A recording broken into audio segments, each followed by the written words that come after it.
Hai, namaku Bayu. By the way, sebelumnya terima kasih udah nyempetin untuk ngebuka video gue dan nonton. By the way, hari ini tuh enak banget. Tapi gue pakai tetap jaket yang tebal.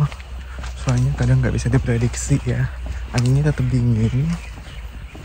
Tapi hari ini enak, adem banget. Kok adem sih? Cerah, ada matahari gitu-gitulah. Dan video kali ini gue mau sharing cerita tentang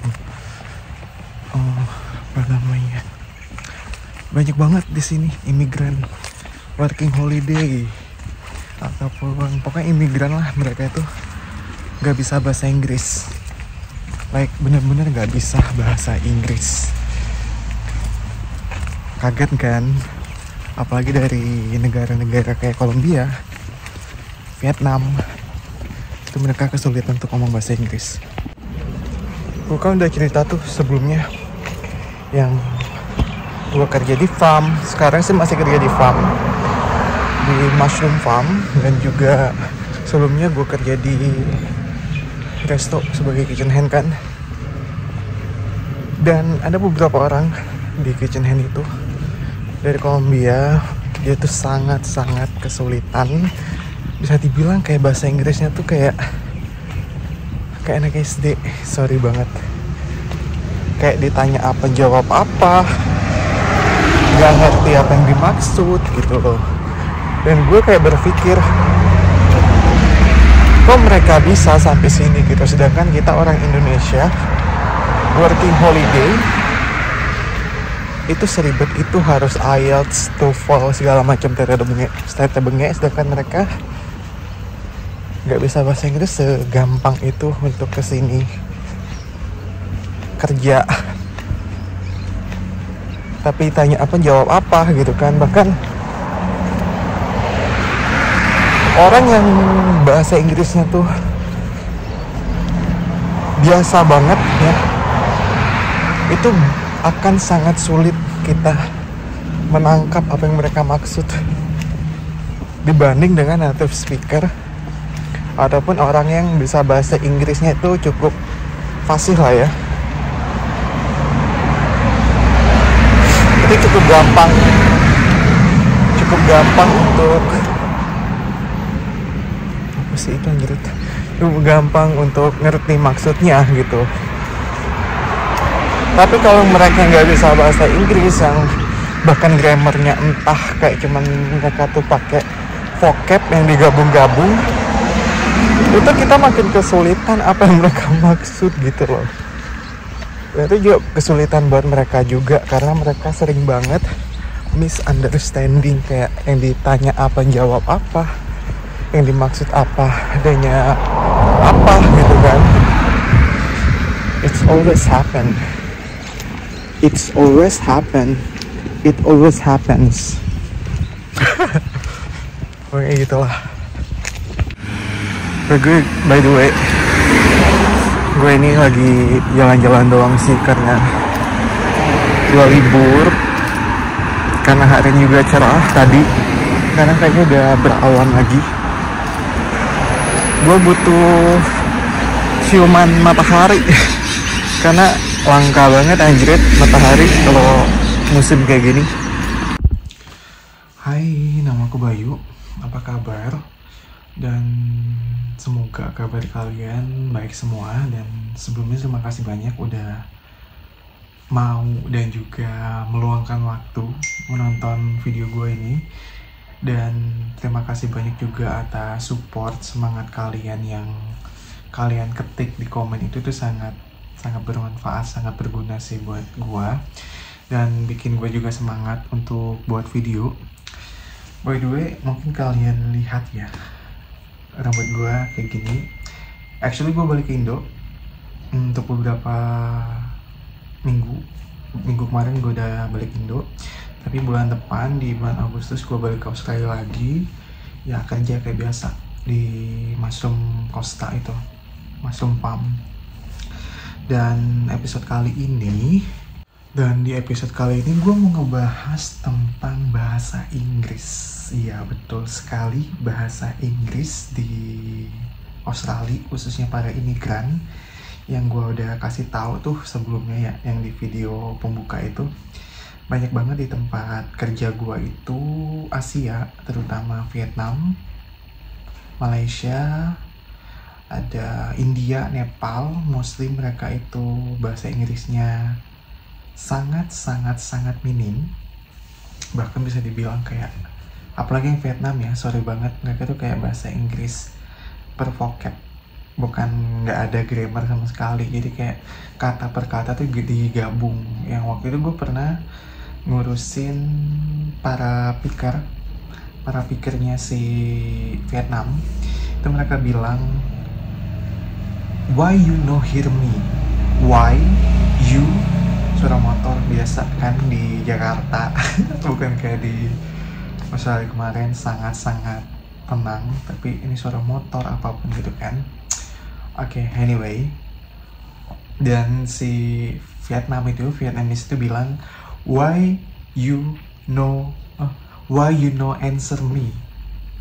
No nya itu no, why you no answer me, like itu bener-bener per vocab, per kata, bukan nggak ada apa namanya, nggak ada grammarnya sama sekali. Dan juga pronounce-nya itu bener-bener parah sih, kayak gue tuh sampai kesulitan, sangat bingung, sangat bisa berkali-kali gue kayak maksudnya apa gitu loh, kayak sometimes gue mengkorek dan dia kayak ya itu maksudnya katanya.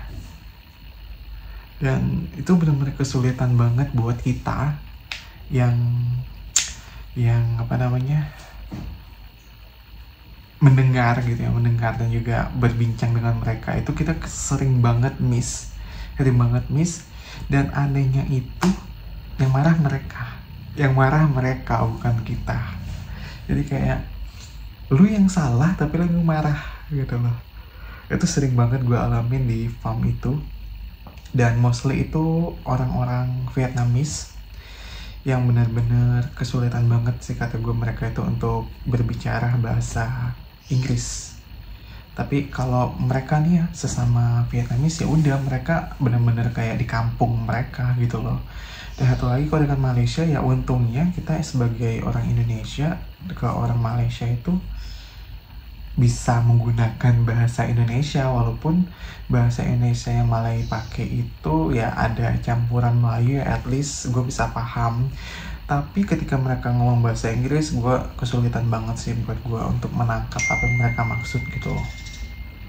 Satu lagi, ada banyak juga sih orang-orang Kolombia di mushroom farm tempat gue kerja itu. Sorry ya, biasalah kan ya, you know, di gang gitu ya. Dan Kolombia itu satu temen gue, dia tuh nggak bisa bahasa Inggris sama sekali. Bahkan temen gue yang orang Jepang ini, dia bisa bahasa Spanish, gue bisa bahasa Spanish sedikit, tapi gue nggak bener-bener bisa gitu. Tapi beberapa kata yang dia omong itu gue maksud gitu. Nah, si cewek ini yang orang Kolombia ini, dia benar-benar nggak bisa ngomong bahasa Inggris. Jadi teman gue yang orang Jepang ini itu sebagai translator. Dan dia itu sering banget melakukan kesalahan, nggak ngerti, nggak paham, sampai beberapa kali gue denger si cewek ini digibahin, dijulitin sama supervisor, kayak, lu ngapain nyuruh dia? Udah tahu kan dia tuh nggak bisa ngomong bahasa Inggris, dia kan bodoh gitu-gitu kayak. Dan gue sebagai yang denger tuh kayak, ya Allah kasihan banget gitu loh kan. Dan untuk mereka komunikasi gimana yang gak bisa ngomong bahasa Inggris tuh? Ya itu opsinya salah, mungkin apa ya, ya itu keberuntungannya si Monica itu ya, namanya Monica, orang Kolombia itu. Keberuntungan dia itu ada beberapa orang yang bisa ngomong bahasa Spanish, yang bisa ngomong bahasa Inggris juga. Jadi kayak ada translator gitu kan. Tapi ya kalau si temen gue yang orang Jepang ini nggak masuk atau nggak lagi satu set sama dia, ya udah dia kewalahan gitu. dan itu akan jadi bumerang banget sih buat dia, karena bahasa Inggrisnya benar-benar kacau. Bahkan dia ngomong aja tuh nggak bisa ngomong bahasa Inggris, dia ngomong ke gua aja itu dia ngomong Spanish. Jadi gua kayak mencoba trying so hard banget untuk mengerti, karena gue juga belajar Spanish gitu kan. And then dan untuk Vietnamese, untungnya mereka itu banyak banget supervisor di sana itu, bahkan beberapa petinggi itu adalah orang Vietnam, orang India, jadi kayak orang India gitu, Bangladesh, kayak segala, pokoknya satu ras itu.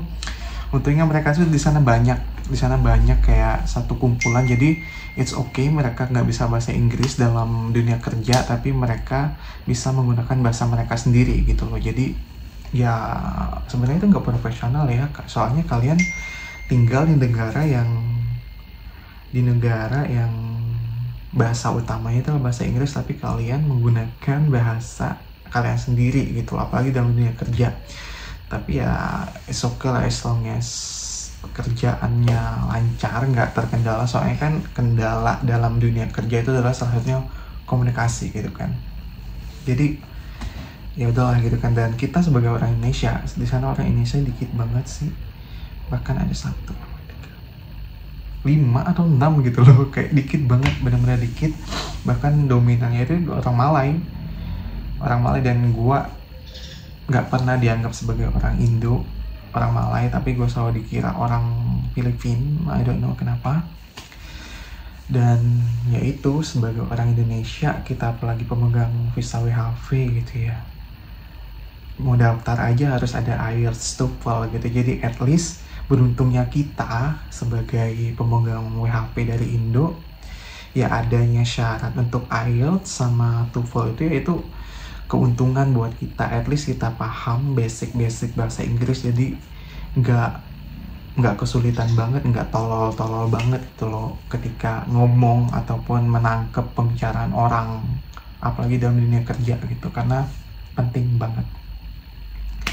Yang waktu di resto waktu itu, gue sukanya di resto itu walaupun banyak orang Filipina, ada 1 orang Indo, dan beberapanya itu orang India, dan juga orang asli Australia. Itu kita nggak boleh ngomong bahasa negara kita sendiri. Jadi walaupun contoh nih, gue sama orang Indo, ya kita nggak boleh gitu loh ngomong bahasa Indo di pas kerja gitu loh. Jadi kayak bener-bener profesional ngomong bahasa Inggris. Pas gue di resto waktu itu, gue pernah keceplosan, terus si orang Indo itu, si chef itu, dia diem doang, dia nggak ngerespon. And then ketika orang kayak yang lain nggak ada, kayak cuman berdua doang di dapur itu, dia bilang, ini nggak boleh katanya ngomong bahasa bukan bahasa Indo sih, nggak boleh ngomong bahasa negara kita sendiri, soalnya takutnya dikira kita tuh ngomongin mereka atau apa gitu. Jadi makanya tadi gue diem doang, nggak ngejawab gitu. Jadi ya ketika ada mereka, kita ngomong bahasa Inggris, tapi kalau nggak ada ya udah nggak apa-apa, kita ngomong Indo kayak gini gitu. Dan justru itu baik sih, kata gue bagus banget di resto kemarin. Tapi di farm ini ya gue ngerasa nggak kerja di luar negeri anjir. Kayak gue merasa kerja di Malaysia atau di Vietnam. Bahkan sering banget tuh orang-orang Malay muter lagu Indo. Jadi kayak gue di mana sebenarnya gitu. Dan gitulah sih kata gue. Jadi buat kita sebagai pemegang WHP itu penting banget yang namanya bahasa Inggris walaupun basic. Jadi kata gue buat syarat TOEFL dan IELTS itu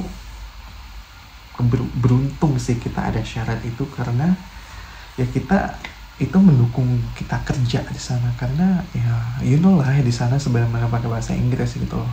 Ketika lo nggak bisa ngomong bahasa Inggris, atau lagi apalagi di Costa ya, tempat gue itu di farm itu, lu nggak bisa bahasa Inggris, lu akan kesulitan, akan ditaruh di mana-mana gitu.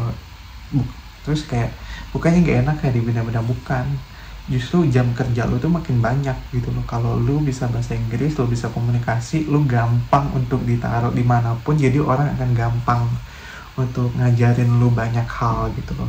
Ketika lu nggak bisa ngomong bahasa Inggris, ya lu akan stuck di kerjaan itu doang. Apalagi di picker yang tukang metik mushroom, ya udah lu kayak cuman petik.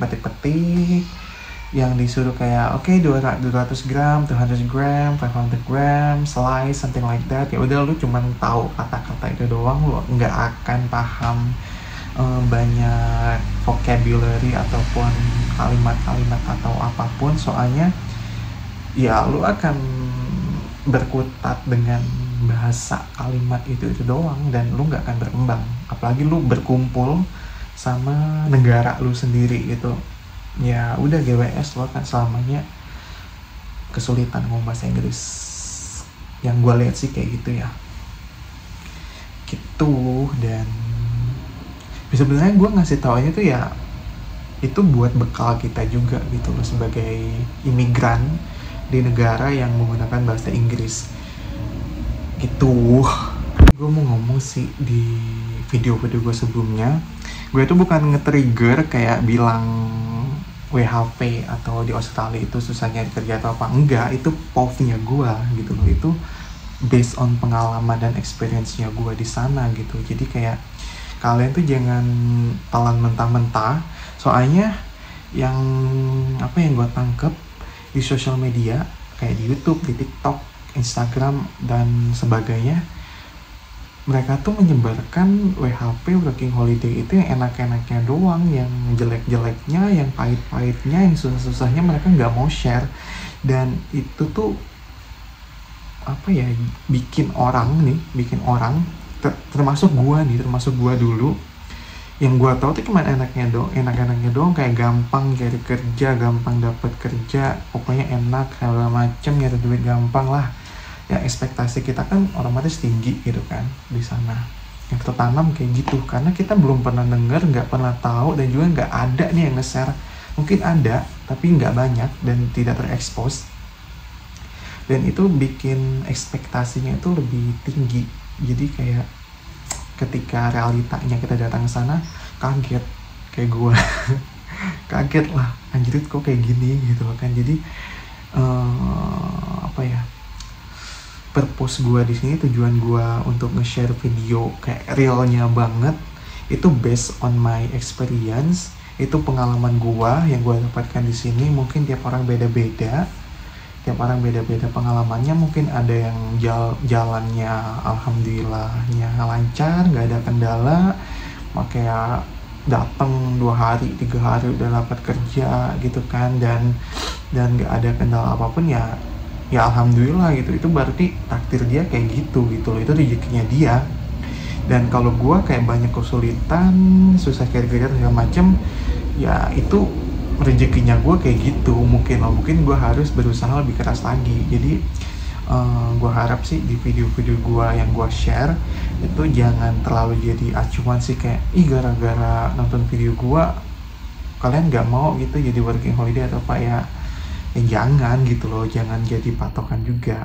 Ya at least gue bisa ngasih gambaran dan juga mempersiapkan kalian yang mau working holiday itu buat siap-siap mental, siap-siap perang lah gitu ya, apalagi ke diri sendiri, perang dengan diri sendiri, kayak ini beneran gak nih gue mau lakukan ini gitu loh. Jadi ya udah, kalaupun niat kalian untuk working holiday, ya itu kalian harus siap segala konsekuensi gitu. Gitu, saran gue gitu doang sih. Semoga kalian yang, ya Allah berisik banget, mohon maaf. Dan saran gue itu doang sih buat kalian yang working holiday, selalu semangat. Dan yang mau working holiday, semoga dilancarkan semuanya, dan pokoknya good luck ya sampai ke Australia. Mungkin bisa kontak-kontakkan ya dengan gue, kita bisa traveling bareng ataupun ya sekedar nongkrong atau apa, mungkin kalau kita satu kota. Ya makasih banyak by the way udah nonton video gue, dan juga meninggalkan komentar di bawah pertanyaan apapun yang kalian mau tanyakan, yang mungkin kalian bingung atau kalian punya sesuatu yang kalian pengen tanyakan, apapun itu kalian boleh leave komen di bawah, insya Allah akan gue jawab sebisa gue. Tapi ya by the way, terima kasih banyak. I'll see you guys on the next video. Bye.